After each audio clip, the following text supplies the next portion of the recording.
Hemşe durup bir gayret kolay ya. Bu ikili aslındaki adam nemangla tunuysa akşam. Ama tunuyman, yaxşı ağinem ve hürmet kılıman sanatiga. Hamda Rozaxun, Tuzaxun ağinem şu ökülük çaqçaqlarını naitim ilmi, naitim çıraylık, turmuşdaki vaqaliklarni naitim aynen sahniga chiqib komediyalarni naitim shundoq çıraylık o'rnab bergan. Qo'lchi chaqchaqlarniki esil varislari deb o'ylayman. Ham bu ağinemga hurmatim bek cho'nqur. Ama aldığım qatim ameliyat sayısında şu Tuzaxun dadimiz çıkıp şuna bir peyz nakşı okudu. Oğlum sendin arzu olurum Bana şu nakşını yine aldığım kıyılımı bazı sorularda bir maşinlarda bir doğrap ettim. Sel anca mınca ahırsız geldi de meskarlık duygusu var. Yine çoğun dadımızdaki, şu dadımızdaki nakşı yetişimi şu uslubunu anca mınca özgertki asasda komediya kıvagan bir iş var. Aldın kıyılı çıkan demek yakıngan. Ama şu yakında yine şu işini bir yerini körü kaldım.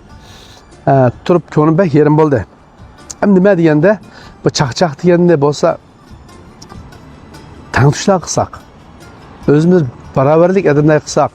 Özümüzün çoğunlağa yeni birisi biz çoğunla etkan nakşlarının tekstini ançımıcı bırak ya ahangları ançımıcı yukarı tüven kılıp komediya kıvasak aşı çoğunlağa buğan örmesizliğe hitap kardım karındaşlar. Hem ikini aldık karındaşlar ne mi çatağın var deyişanlar mümkün. Ama çoğunlarını bek hürmet kılımen dep oylayma. Çoğunlağa salam saatini caydı kısak bana bu yaşlarındaki burçı. Şahsen mamma karakterini açtım. Menin kendimde ben nurgulgan insanlar var. Bireyler körüp kalsa vay dep ilgilip dadırap bendim ne mandınız yakın dadıraka yakşı mı dep bir salamlarını kıgan çağda bana salam kaytırmız diyendek bir xil his kıldı ekenmen. Şolaşkı bolsa atalarımızı mədiyələydiğən, atalarımızı maqtaydiğən bolsa tıxımı ölçüsü çıqırıb tıxımı yaxşı icra qıb bəsək çoğların naqsısını. Hem bir devir çoğunlar birden ketip baradı. Şu uz koydu hoş diyen perdede yügürep verip kolunu tutayla desek o kol yok. Moluşu bir vaxt tamaq yeli desek didarı yok. Uz koyup atımız.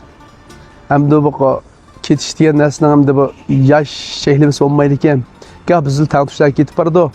Bolsa ama şu çoğunluğa hürmetlice qaraq bildirip aşında çoğunlar mesir qıgan yoki bo'lsa çoğunlarniki aytgan narsani ancha o'zgartirib o'zimizga biza shatliq ataqilda ishlarni qilmasaqmi bo'ladi deb o'yladim.